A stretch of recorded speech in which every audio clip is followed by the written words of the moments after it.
Government sources said that the Chancellor's refusal to endorse the Prime Minister's, quote, big bet on a radical expansion of the government's plans for nuclear power risked derailing a key element of the energy security strategy promised by the Prime Minister earlier this month.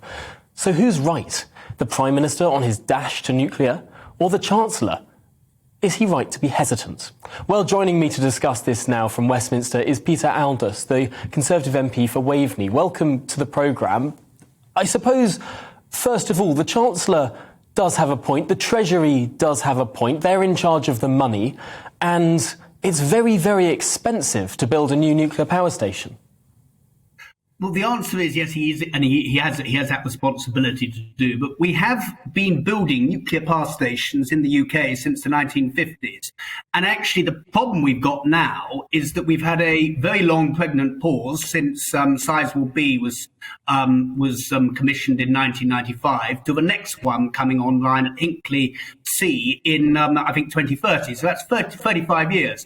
And actually, if we'd had a continuous flow of doing nuclear power all the way through, you would be learning the whole time, and you would be able to bring the cost down. And I personally, my constituency will benefit from Sizewell. I'm just 20 miles up the road. I actually went down to Hinkley 2 or 3 weeks ago, and you can see what they're doing there. And if you can actually replicate what they're doing, the things they're learning as they build the nuclear power station there, those can be replicated at Sizewell C, and therefore you will achieve cost savings. And I think where we are now, it's a no-brainer. We need to be getting on with Sizewell C, and I would think we need to be looking beyond Sizewell as well. The power of nuclear power stations is really quite extraordinary. Just one nuclear power station can account for up to 7% of the UK's electricity generation. And of course, it's on all the time. It doesn't need to wait for the wind to blow. It doesn't need to wait for the sun to shine.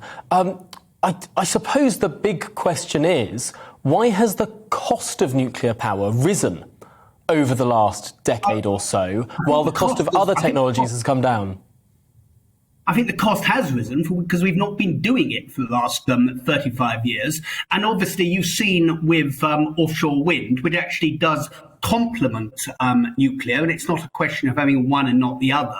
With offshore wind, we're now building an awful lot of offshore wind farms, and in building them, we're learning lessons, and we are actually reducing the costs. You're creating your own supply chain of companies, and that is something that we have got out of the practice of doing with nuclear. And I think the tragedies we've found over the last few weeks really indicate that it was very wrong to have actually stopped that. Oh, well, I think that's become